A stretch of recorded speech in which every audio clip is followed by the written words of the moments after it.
crowned a three-time world champion yesterday. Max Verstappen won the Grand Prix today.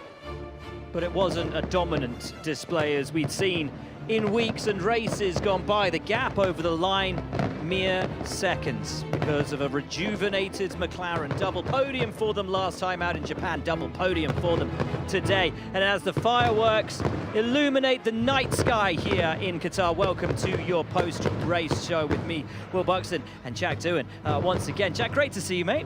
Great to be back. Thank you very much for having me. It is hot. It is still astonishingly hot. The drivers are only just starting to make their way back from Parc Fermé in the pit lane to talk to the press. Some of them have actually had to see the medical delegate down in the pit lane. So exhausted have they been getting out of the cars.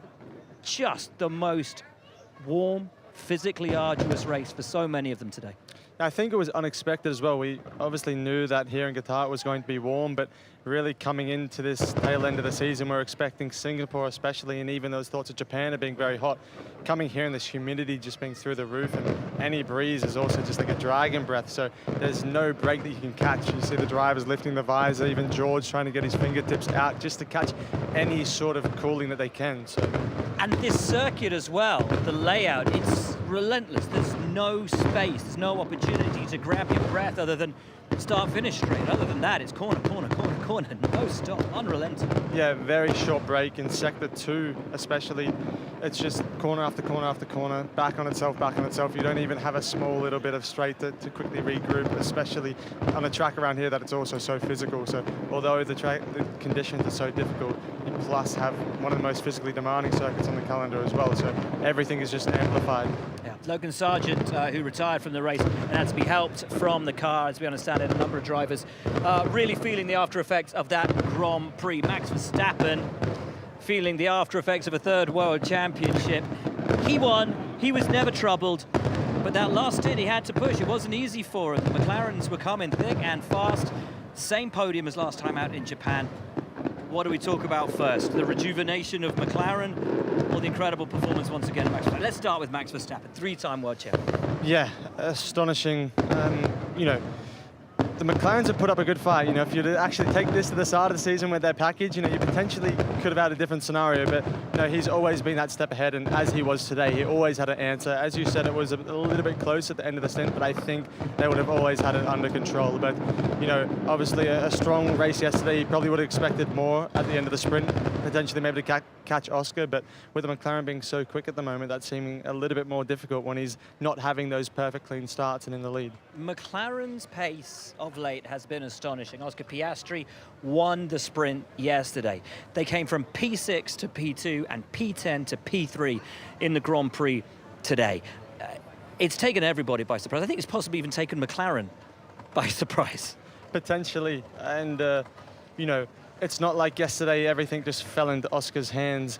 I think he probably would have been concerned. Everyone, even on the McLaren pit wall, would have been when Max got into that eventual P2, and the expectation would be for Max to soar up to the rear of Oscar Piastri's car and sail past. But Oscar was, you know, holding his own, and if not, you know, going tit for tat on the fastest lap. Yeah, he put the fastest lap in straight away. Like, nope, this is mine. This is mine. So the pace is there. You know, he's feeling good with the car. They've clearly got the package together. So it's not that it was a one-off. And as we saw today as well, apart from that first pit stop by McLaren, putting Oscar, unfortunately, into that traffic due to the tyre situation, that's, I think, where they potentially lost the race and lost that fight, just losing almost 10 seconds in that traffic with being behind the AlphaTauri and the Haas, potentially just put them a little bit further back than what they would have liked. 11 points now, the gap between McLaren and Aston Martin after that race. A huge points haul for McLaren today. As you said, things opened up a little bit for Oscar Piastri, particularly at the start today, as the two Mercedes starting P2 and P3 made contact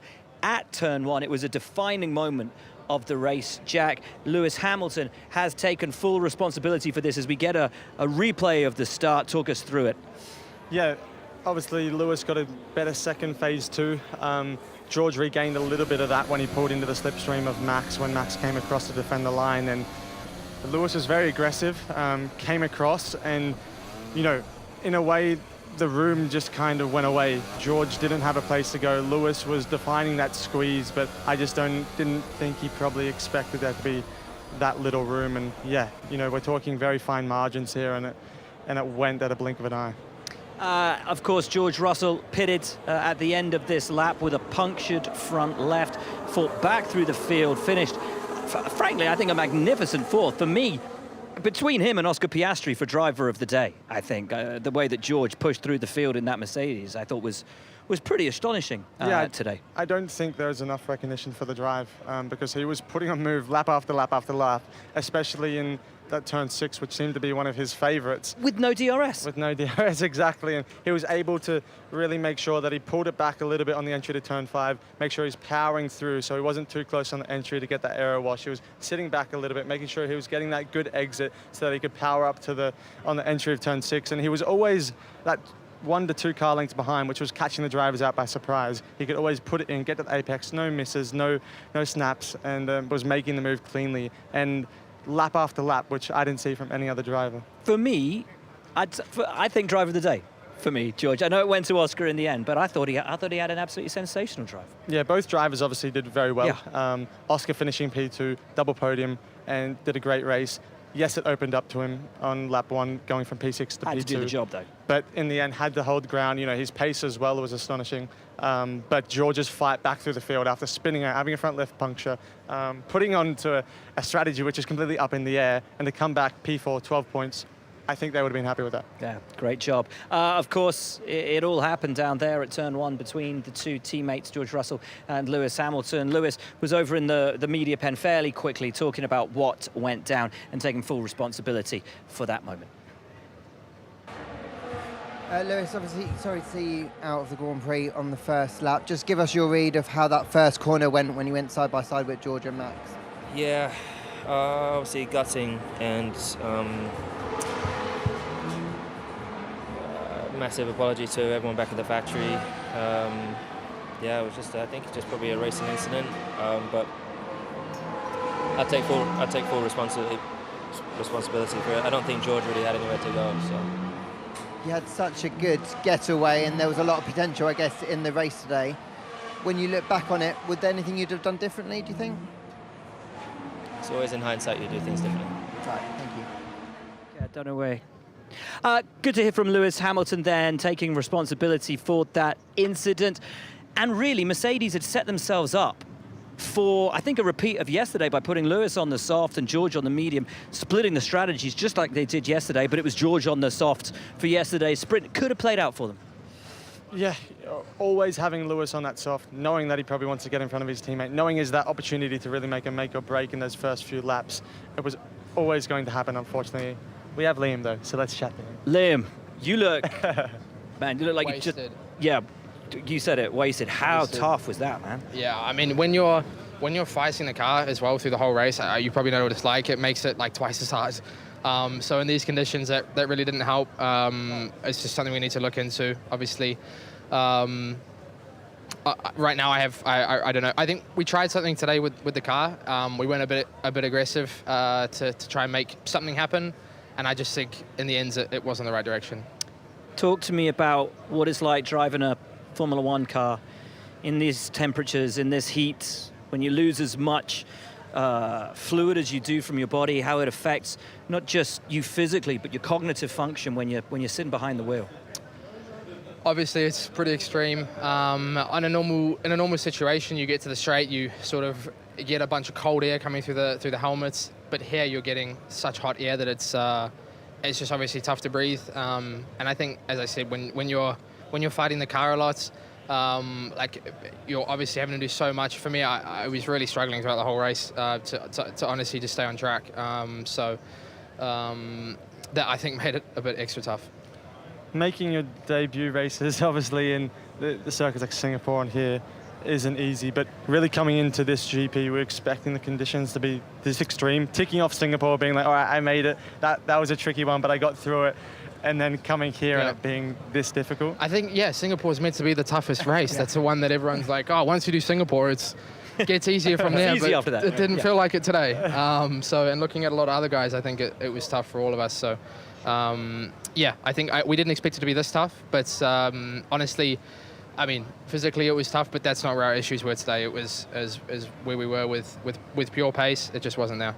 Thanks for coming on the show, man. Thanks, Go get yourself guys. an ice bath. Thank you. Thanks, man. All right, great to hear from Liam Lawson. You can see just how hot he was during the Grand Prix. From one New Zealander, we'll welcome in another, Sonny Bill Williams. I mean, great to see you, my man. Fantastic. Of course, a legend of the Rugby World. Rugby World Cup going on at the moment, but you're here. Your first F1 race this weekend. How have you enjoyed it? Man, it's been special. I think coming from a sport where I feel like I know a bit about pressure, and I consider pressure a privilege. Here, man, the privilege can be all yours because, wow, millimeters, the pressure, life and death almost. So it's been an experience. I caught up with Jack this morning at the hotel.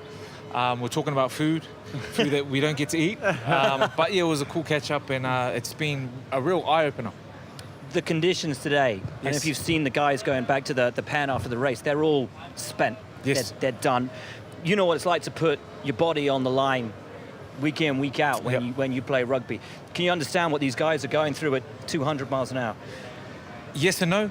I think maybe this is my ego talking. I thought that I could compare prayer just to the pressure of things, being, getting in the boxing ring as well. But man, being sideline, seeing what you guys do up close, yeah, it's another level. I've seen how small that the driver's seat is. I don't even think I'll get my leg in there.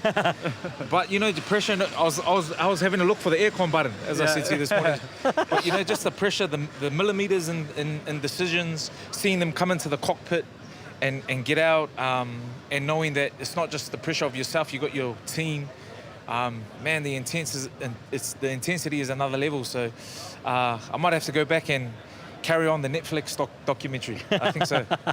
Yeah, it's as you said with the AC buttons in Formula One, that isn't a luxury, and even with other forms of motorsport, as we were saying this morning, even when things are a luxury of having the air conditioning, everything comes down to performance, as you're saying, the millimeters, but also the hundreds and thousands, and that is not a possibility to run. But where would you say in your career you've faced similar conditions to this, where you've absolutely been, as Liam said, wasted, but exhausted, where you haven't had anything left, where you've finished that match and just honestly laid down on the ground wondering where you are? I won't lie, a few times playing in the tropical islands, playing in Samoa, where the humidity is another level. And I think we spoke about it this morning, Jack, where, the key is being exceptional at the basics. And I always valued and prided myself on that. And conditions is one of those things. That's what we do, the basics every day to prime yourself for events like this. So, my Kiwi brother Liam, who just left us, he's doing really well. He's representing us. But I find that you guys, when you make it up there, it's doing those things that you do every day, the basics that may look extraordinary to myself and others, doing those basic things extremely well, and things like that prepare you for the big stage. We've got the World Cup going on at the moment. What it is to lift that crown twice. Yes. Max Verstappen yesterday crowned a 3-time champion in Formula One. What does it take, the commitment, the relentlessness, that search for continual perfection to win a championship? I'd take my hat off to Max. Won it last night and then came in here and performed the way that he done was amazing. And that's just from a sportsman's point of view, because I know how hard it is to get up for an event like that when you've already achieved. So, yes, alhamdulillah, I was lucky enough to raise the World Cup trophy twice. But I just see that as it's an extension on my point, being exceptional at the basics. You do it every day. And when you do it every day, good things come. Achieve greatness in that space, what these guys are doing, what Max has done. It starts with being exceptional at the basics. That's what I believe. I love that. What a joy to have you on the show. Thank you Thanks, so much. boys, Before thanks. you leave, Yes. you guys have got Ireland next, yes? Yes. How's it going to go? My heart says yes, my head says maybe. So hopefully we get the job done. I could talk all night about the rugby space, but I'll leave it for when I get on TV, and I'll let you guys go. And I just want to say thank you to everyone for making this weekend incredible. Thank you so much for being on. Really appreciate it. Thank you very much. See you soon. See you soon. Absolute pleasure, mate. Thank you very much. Lovely stuff. Great guy. What did he have for breakfast?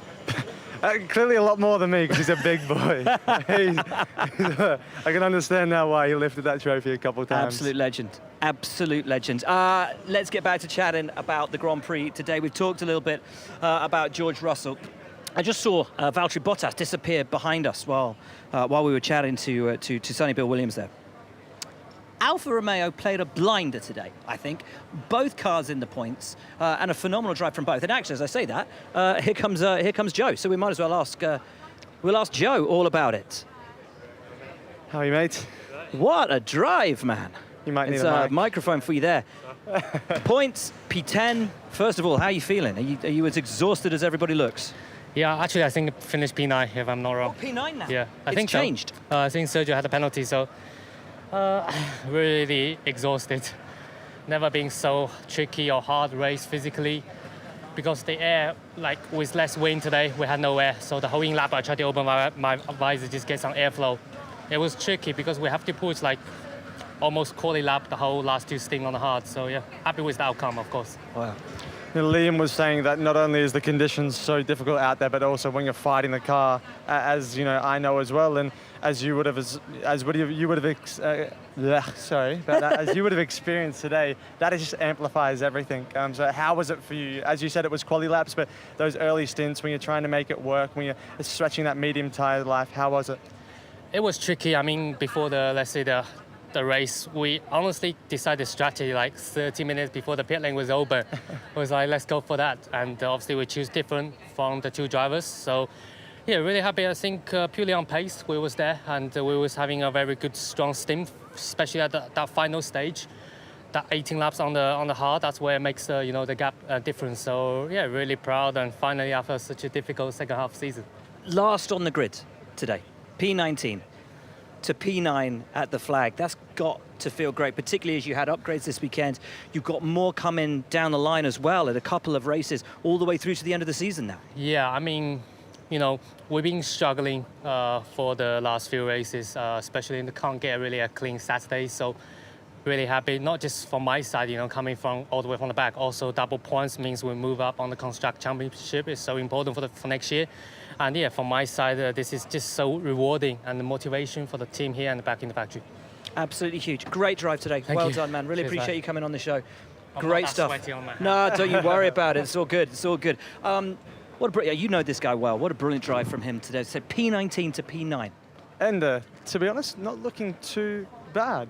He looks all right. I've seen some of the boys look a lot worse as they walk past us. Exactly.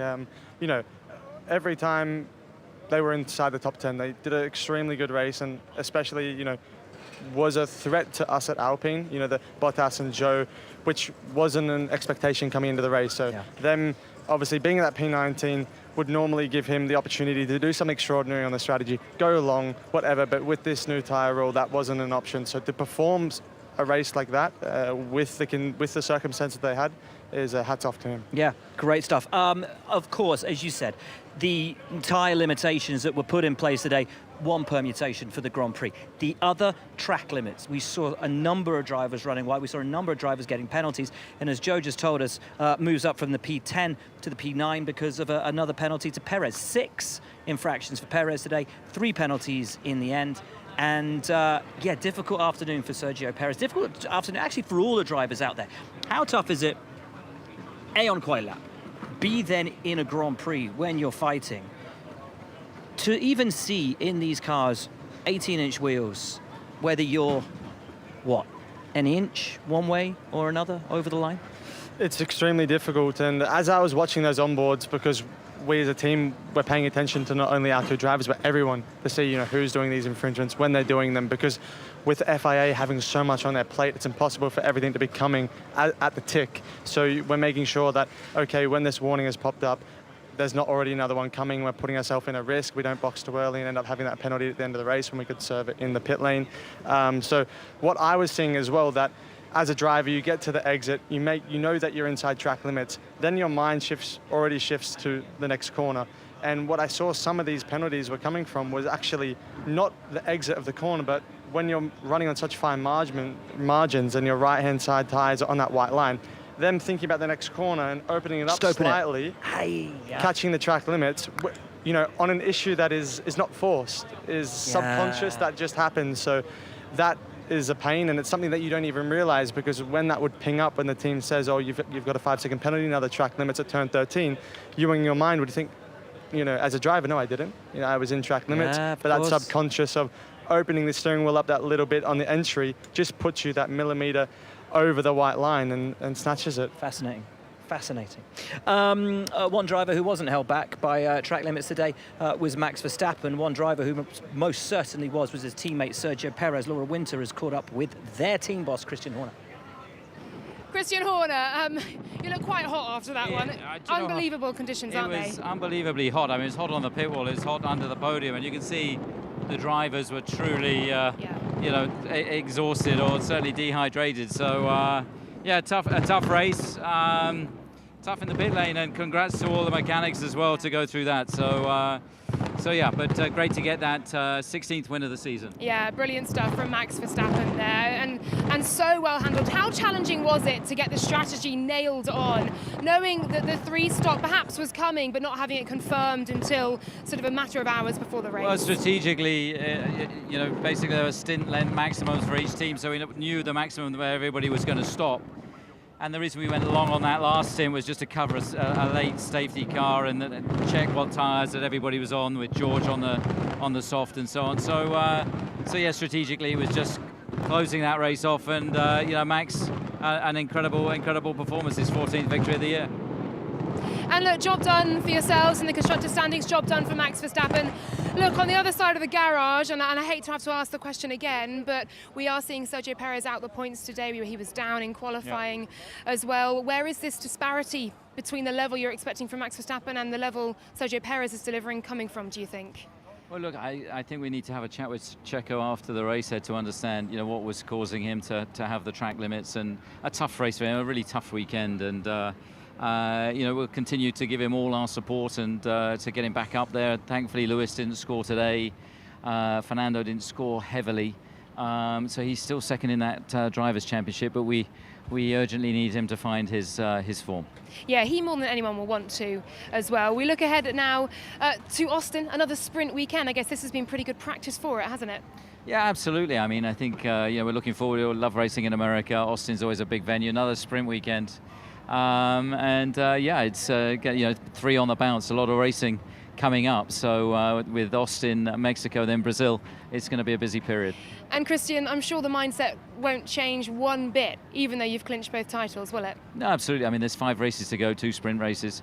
So, we want to keep pushing all the way to the end of this championship. Still a lot of racing to do, and the ways the team's performing is, again, it's been an incredible year for us. And finally, McLaren, they're looking pretty good, aren't they? Almost as quick as you guys on merit here, it seems. Well, they've done a good job. I mean, I think we had them covered on race pace again today, but they've got both drivers firing on all cylinders, and they're hoovering up a lot of points at the moment. And you've got to say, Oscar, particularly as a rookie this year, is having an incredible season. Congrats to them again. They're definitely our closest competitor at the moment. Thank you so much, Christian. Thank you. Congratulations today. Well done. So 2 things from that. Sounds like Christian Horner is very aware that McLaren might be a potent force against him next year, given that they've got the whole winter to pull this car forward, and given that. So this is fascinating. Zach Brown told us on this show, I believe, a couple of races ago, that he was thinking about making the technical changes that he made at the team 6 months before he made them, and he just backed off a little bit, but then ended up making them. Since he made those changes, it has been exactly 6 months and 2 weeks to that win yesterday, since he made those changes. Had he made the changes when he first thought about them, perhaps McLaren might have started in the position that they now are, and what a different championship season we would have. The second point that he made. And he's been making it a lot. We've got to allow Sergio the opportunity to come back. We've got to back him. We give him our full support. But as he said, he's got to step it up. He's got to start showing form. And he needs to talk to him after this race. I hate to keep bringing it up, but if Sergio Perez loses second in the Drivers' Championship, the gap's now 30 points. What will that do? Can they maintain that driver in that position? I just put you in a place and you really don't want to answer that question. You don't have to answer that. It's more of a rhetorical question than anything. It's just a difficult position for them. They have clearly a really strong car. Max is doing exceptional things, and clearly they want someone who's able to be willing and able to do, to be that second man, to finish next to Max and really bring home those points day in, day out. And unfortunately, Sergio isn't comfortable right now. He's not feeling that connection, and it's just not coming together. We know he's an exceptional driver. Yeah. He's had exceptional results. So here, like Kristen said, he just needs to find his feet. He needs to find that rhythm again. And I'm sure once he will, he'll be back to the form that we've seen many times over this season. And listen, they rebuilt the car overnight from the spare chassis. Perhaps it wasn't put together to his liking, because, of course, the first time he gets out in that car was on the recon laps as everyone was going to the grid today, and he obviously started from pit lane. But I have to say, when he strapped on those medium tyres and the whole rest of the field was on hards, I thought he was just going to slice and dice and just absolutely cut through, and didn't make up time at all. It was a really odd race from Checo today. Big surprise. We mustn't, though, look past the fact that perhaps he, like so many other drivers today, would have been struggling in these conditions with this temperature. Logan Sargent, a rookie in Formula One, a very competent driver. We know that, a lot of experience, and has been in the car. And as Liam Lawson was saying earlier, Singapore's supposed to be the hardest race of the season. Logan couldn't get himself out of the car, had to be lifted out. We've seen, I've just seen some footage of some of the other guys literally wiped out after the Grand Prix, lying on the ground in Parc Fermé, having to be tended to by their team physios and by the FIA doctors. I don't think any of us considered this race would be as hard as it was, and from listening to Joe there, that lack of air in the car. Just again, can you explain how tough it is for anyone out there who might be a new fan of Formula One, that might think it's just getting in a car and driving? How physical is it when you are strapped inside the cockpit of a single-seater that is going 300 plus kilometers an hour in these conditions, racing millimeters away from your rivals for an hour and a half? It's not only being strapped in, going at 300 kilometers an hour, having that drag and breath of air coming towards you. You also have to think you're strapped into a cockpit. You have your fireproofs on underneath. You have your suit, which is almost fur coated due to the fireproof, balaclava, your helmet on as well, and just that feeling of no ventilation, that feeling of almost gasping for air, trying to get that coolness, trying to cool your core body temperature down, which is constantly asking almost just to be lathered in cold water. And all the time you're doing a gym session. Sorry? You're doing a gym session at the same time. You're doing an extremely hard gym session. You're not just doing a gym session, you're almost running with 3 hoodies on, 3 trackies on a treadmill. Trackies, sorry for my Aussie language. That's fine. Tracksuit pants, on a treadmill, going for an hour and a half run at essentially 15 kilometers an hour pace. So you're pushing your body to an extreme, 180 BPMs per minute at this temperature. And not only that, you also have a roaring engine behind you that is hot, steaming, which has all those cooling devices that we don't have. So you have that coming through the cockpit, coming through your seat. As Fernando mentioned as well, his seat was burning to the point where he wanted to have a water chucked at him during the pit stop so he could try and cool that down and stop that heat from coming up into his suit. So, and we hear that you will lose 3 kilos, 4 kilos of fluid, of body weight, during a race like this. What does that do mentally? How does that slow cognitive function in the cockpit? I think there's a certain point where you're losing over that 2 liters or 2 kg of body fluid, of sweat, salt, electrolytes, where you start to slowly lose cognitive function. So that's your reaction time, your alertness, being able to communicate as well. One thing that I noticed just, today, not only as it being compared to very other races, but the communication over the radio. At the start it was quite high, things happening, but from then on there was almost nothing. Yeah. Those radio messages going to the drivers, not much returning, just because they didn't have that capacity. Any bit of energy, breath, air that they were wasting on exerting a message back to the team that wasn't needed, they weren't taking. Wow. So it's extreme measures that you don't really think of. You think, oh, they're just not talking in the zone, but when actually knowing how it usually happens, it's extreme. Incredible, absolutely incredible stuff. Charles Leclerc there. We were actually just talking about Charles off air. Oh, actually, he's going to come on the show. Charles, let me shake you by the hand for a very, very good race today. A brilliant race, gotta say. Combative, battling. It was, and at the end, fighting down George Russell for 4th place. How was it for you? not great. Not great in a way that's, I mean, honestly, we having George out in lap 1 and finishing in front was a bit of a surprise. We did not expect them to be so strong, and they were really, really quick today. So at the end, we managed to finish within 5 seconds because we didn't know whether he will get a penalty for track limits, so I managed to put myself in the 5 seconds. But all in all, we were struggling a bit more than what we expected compared to Mercedes. But we were more in line with Aston, which was what we expected. So yeah, it's like this. So clearly not expecting to have the pace of Mercedes, but being able to match Aston. We obviously saw a mistake from Fernando as well, plus the track limits from many other drivers. How were you finding that track limits and being able to maintain that when the stints were shorter, so you're pushing more, you're more on the edge in the high speed? How difficult was that to really make sure that you're not giving away 5 seconds at a click of a finger?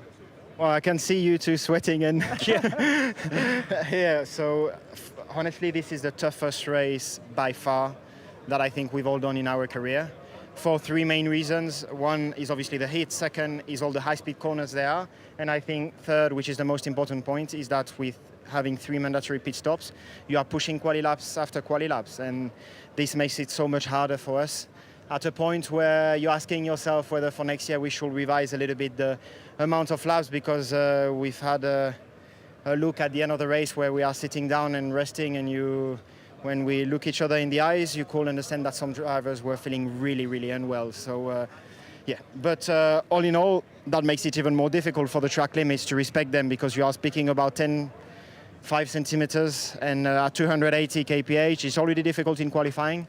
But now with dehydration and so many laps, it's even more so difficult to stay within the track limits.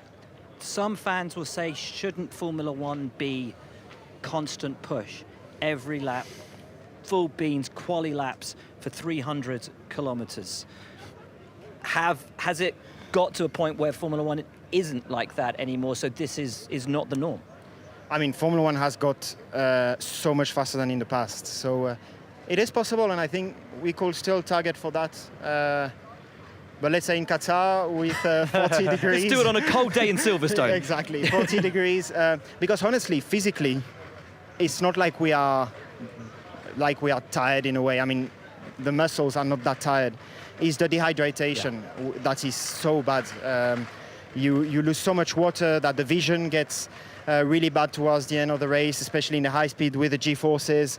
The reflexes are also much worse. So all of these things makes it harder, not really the muscle fatigue. Yeah, you know, we were just talking about this, the cognitive function, how things slow down, and for you at 300 kilometers an hour, you got to be sharp. You got to be sharp, especially when you are speaking about 5-10 centimeters for track limits. So yeah, definitely was tough. Incredible. We've got to let you go and get a nice bath or a nice lolly or something like that. Well done. Great drive, man. Appreciate you coming on. Thank you. This is really astonishing, hearing from them all today, just how arduous it was, how hard being out there on track, and for all of them, what a massive surprise this evening's race has been. Yeah, as he was saying about pushing those quali laps after quali lap and pushing it to the limit, I don't think we've ever seen a race lap time being so close to the quali pole lap time. Yeah. Usually see a big margin, at least 4 to 5 seconds or even more. But today, Max was finishing on the fastest lap of a 1:24.7, which But this is the thing, right? When I grew up, Formula One, in my day, but when I was younger, it was about get out there, push. Every lap was push, and you push like hell from the first lap to the last lap. There was no driving to a delta. There was no looking after the tyre. It was push like hell until the checkered flag falls. And modern Formula One isn't like that.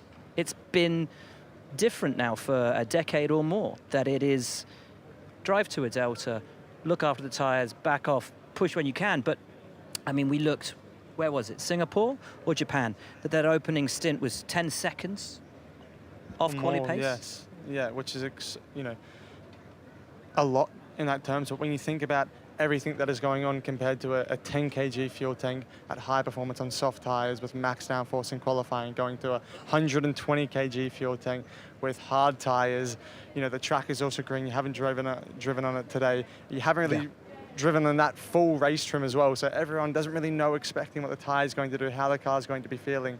So that's when it's different. Today, we didn't have those conditions. We knew that we could only do 18 laps at a max on a tire and 3 mandatory pit stops. So everyone knew where that limit was. So it was maximum push. And as you said, that's how the norm used to be. But today it was something that was unknown. It was a foreign place, putting yourself into that position where it was quali lap after quali lap after quali lap.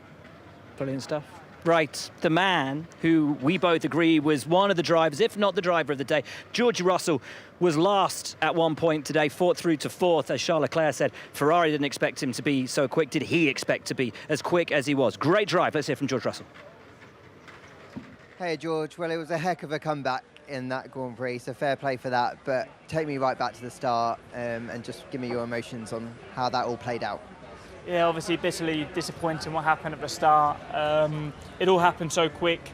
I made a good start, Lewis made a good start, I was alongside Max, and next thing just got completely sandwiched, and there was nowhere else to go. So I felt so disappointed for us both, because we spoke this morning, we knew we was going to work together, and we both said we both want to be standing on that podium. It doesn't matter what order. We're here for the team, and I know there was nothing intentional, but both ways. But I'm still glad we managed to finish ahead of Ferrari, get some more points on the board, and that we had a fast race car. So we'll just take the positives. Yeah, Lewis was saying the same as you. It wasn't intentional, but is it the kind of thing where I guess you guys do have to go away and just talk about it a bit more for the next time? Yeah. We have so much respect for one another. It's very difficult, these F1 cars, to see when there's certain blind spots in the car. Of course, this should never happen, but of course we'll talk. We've got good respect for one another. And we'll go from there. Had that. Thank you. Lovely to hear from George Russell there, and the respect that does exist between those two drivers off the track, despite they get a little bit annoyed with each other on the track. George saying over the team radio, that's 2 races in a row after Lewis and him left the track fighting over the same position in Japan. Now, there's a little bit of needle between the two McLaren drivers. Lando, I think it was from a pace of fun. Lando saying, we've got the gap. Come on, let us fight. Let's go for it. You could hear... Not worth it at the end, though, is it? No, you could hear in his voice that he was saying, I am faster. I have the pace. Yes. We have the gap. Come but on. also hinting, I'm serious and I want to finish second. In the end, he was very quick. He did have very good pace. So did Oscar, though. At no point did Oscar really seem under threat either. So potentially, where was his true optimum pace? For sure, he was trying to push for Max, and they were going for that win, so he wouldn't have been conserving any potential time. But for the team, it was important that they come home P2, P3. I want you to place yourself in Lando Norris's car this weekend. You were up in quali for the Grand Prix. You were up in quali for the sprint, and they both went away from you. You had the pace to win yesterday. You had the pace to start from the front row of the grid today, and possibly even challenge Max, given what we know now about the pace of those cars, for a Grand Prix victory. McLaren's your team. It's been your home. Daniel Ricciardo turned up, beat you to a Grand Prix victory. Oscar Piastri's turned up, beaten you to a sprint win. Where's your head at? Difficult, tough times, and for him as well, unfortunately, he has all of the capabilities to be a race winner, to have that to his name, and to, you can't discredit him anything towards Daniel Ricciardo, towards Oscar, because we know he's equaled, if not more. And totally. So to not have that is obviously annoying for him, probably. It's disappointing to see Oscar come in his rookie year, take that away yesterday. Although be it a sprint, it was on merit, it was on pace, and he did an exceptional race. Yesterday, he would have had to honestly put his hands up and go, fair play, Job I think, done. like we all did. And today, seeing coming from P10 to P3, at pace at times quicker than Max as well. Yeah, what a He drive. would be thinking, what have I potentially thrown away? In the end, it came down to qualifying yesterday in the sprint, and also in qualifying where he potentially threw away that opportunity. So he'll be having a hard look at himself, as I know I would be, and really, trying to process what has happened. We are going to hear from the McLaren drivers soon, and we'll find out exactly what Lando Norris is thinking, whether he's thinking exactly that, an opportunity wasted, or whether he recognises the opportunities that lie ahead for the remainder of the season in a car which this weekend, on merit, had pace and at times in this Grand Prix today was faster than Max Verstappen in the RB19. Now, we're going to get your teammate on. You look pooped. You look absolutely, to say the least, spent. I heard that the start of the race wasn't very nice for you. By lap 15, 16, I just felt ill in the car. I was throwing up for 2 laps, and I never had that before. I mean, physically, muscular-wise, cardio-wise, I can always do 2 races, 2 race distance. That's never been the problem, but for some reason, this race, there was just no air inside the car. It was just 80 degrees. It was a sauna for the whole race. I was trying and open slightly the visor in the straight line to get some air. I was trying to guide the flow with my hands to get some air into the cockpit, and I felt like I was in the cylinder chamber of the engine. To be honest, it was just dissipating the heat from the back to the front, and even my toes were burning. So it was insane. So what do you do when you throw up in your balaclava? How do you swallow? Bon appétit. Oh no. No, I took it back. It's here. Okay. You scooped that out from the cockpit. Exactly. For getting it back into. Sorry. No, but I imagine it's so hot, it's probably just caked inside. No, the I don't want to. I want let's to not take a think shower, about that. so I'm clean now. But I tell you, the mental side in sport is the strongest side of your body, and I tried to focus on what I had to do after those 2 laps. It took me 1 lap too much to get down under control, but I got it under control. I managed to finish the race. So the hardest 4 points that I have ever fight for, but we got 6 points today, and definitely worth the pain. Yeah, it was a great race, not only by the team. Obviously, you staying within track limits wasn't easy. No. So to do that, to not give away 5 seconds, to finish P7, from my perspective, it was really, as you said, with throwing up as well, it was a faultless race. You didn't put a foot wrong. You took the opportunities that you could on the start. And from there wasn't really many opportunities apart from getting back past Stroll, getting back past Bottas, making sure that we stayed in I'm speaking ours. Yes. It is yours. Yes. Staying in that position that we deserve. So from your perspective, you happy? You pleased? Where's your head at? Yeah, definitely happy, man. I mean, before the race, if you told us that we were going to score 6 points, I think we would have definitely taken it. And there wasn't anything left on the table. I don't think I lost any time by passing the guys, that were on different kind of strategies. I got some good starting positions as well at the start. I passed Pierre. I think I passed either Oscar or Orlando. I got the McLaren. So it was pretty good all the way through. And I think we can be pleased with today's result. When you weighed yourself after the Grand Prix? Yeah, I'm not going to tell you. I'm trying to catch back. There's nothing left of me, that's for sure. There wasn't not that much to start off with. No, thank you. Yeah, thank you. Really. Great drive. Thank you. Seriously, what a warrior fight today. Go, recover. We'll see you in a few weeks, man. See you. All the best. Thanks, Esteban. Goodness. Too late, we're in the same transfer later. Exactly. He'll be on to me for that, for sure. Let's hear from the top 3 drivers of the Qatar Grand Prix 2023. In 3rd place, Lando Norris. In 2nd place, Oscar Piastri. And your race winner, Max Verstappen. Hey, Lando, a heck of a comeback drive out there today to get back onto the podium. I know it wasn't the final result you wanted at the start of the weekend, but still phenomenal, right, for you and for the team. Yes, no, you're right. Just a great race, good start, made up for my... Well, yesterday I went wide in turn 1. Turned out to be the incorrect thing to do. So today I went tight and it worked out perfectly. So great start, led to a good race, The pace was excellent. Probably pace good enough to keep up with Max. Just lost a lot in traffic. As soon as you get within a couple of seconds, your life gets a lot more difficult. So the pace was great. I was behind Oscar. Just, obviously couldn't get close enough in the dirty air, but good fun, tough. Probably one of the toughest, well, actually I would definitely say the toughest race I've done, just physically. But good fun, always is when you're fighting for these positions, and I kept pushing to the end. So was a rewarding race. Heard you wanted to fight, obviously, with Oscar and see what you could do because you had such strong pace out there. And I know you weren't able to do that, but you must take a lot of positives. In fact, you've been on the podium now a lot recently, and you've still got 5 races to go, and that bodes well, doesn't it? Yeah, absolutely. I mean, starting from P10 to get to P3 is probably a bit better than I was expecting today with how things were with the tyres and the limited things you could do.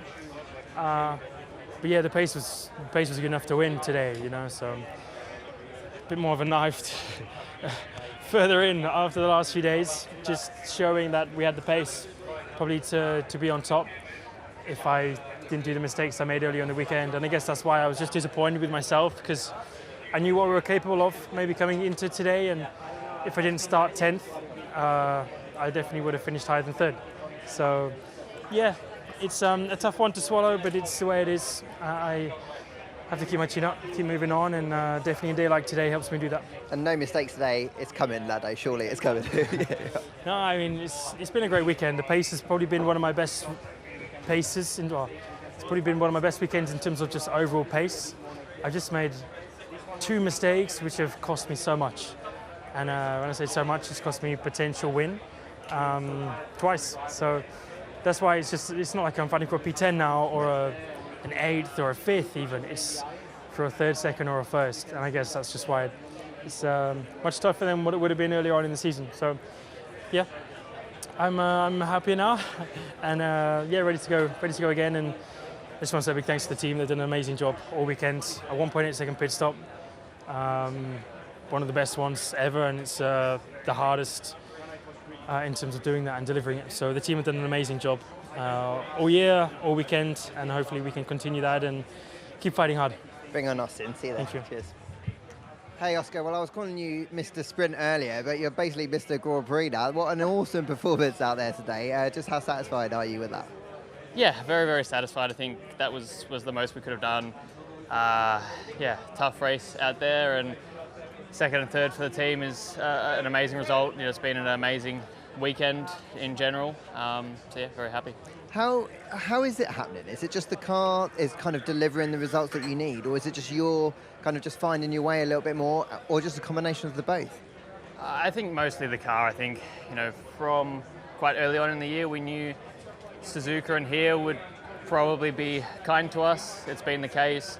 You know, I think Friday, I think both Lando and I were quite frustrated with ourselves in qualifying. I think yesterday, you know, obviously was a very good day for myself, and today I think it's been good, and we were able to show the pace of the car. So no, encouraging. You know, to finish within 5 seconds of Max is yeah, pretty unbelievable from the start of the season. So I'm very happy. Great stuff. Congrats. Thank you. Thank you. Thank you.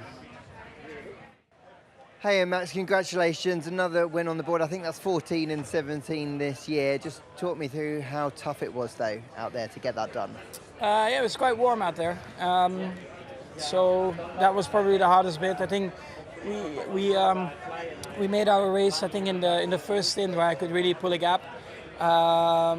But yeah, from there onwards, I think they were quite competitive behind us, even though I was just managing a bit my pace. You know, the gap at the end of the race was still not that big, so yeah, it was close. But I think it was also a bit helped for most because of the forced 3 stop, so you couldn't really go into the full tire deck of a tire. Does it feel like McLaren are coming, even with those reasons in behind why it maybe wasn't a true picture? They're getting closer, for sure. I mean, they're improving a lot, so we have to keep working hard there. Great stuff. Thank you very much. Wonderful to hear from our top 3. I could stand here and talk about this afternoon all night, but we have to close the show, or producer Joe will kill us. Jack, what an unexpected Grand Prix for so many reasons. The tyre stint length, the track limits, but more than anything, the physical, mental nature of this race. We've just heard from Williams that Logan Sargent has been cleared by the medical team. He had flu-like symptoms this morning before even getting in the car, and thankfully is now passed to be fit. But to see the 20 Formula One drivers, who we know are some of the most elite athletes on earth, struggle in these kind of conditions, shows us, I think, everything that that was hard about today's Grand Prix? So many variables. You know, apart from having to drive a Formula 1 car at 300 kilometers an hour around a circuit like this at such high performance in these conditions, it only, like I said, amplifies everything. So speaking on Logan quickly, please don't kill me, Joe, about going on. But coming from AC at 18 degrees and then hopping into almost a sauna, back and forth, back and forth, back and forth, you know, that doesn't do your body any good. No. And having that on repetition, the body doesn't like that, going from one extreme to another. So not only, you know, do we have everything we talk about, we also have now what Logan possibly could be struggling with.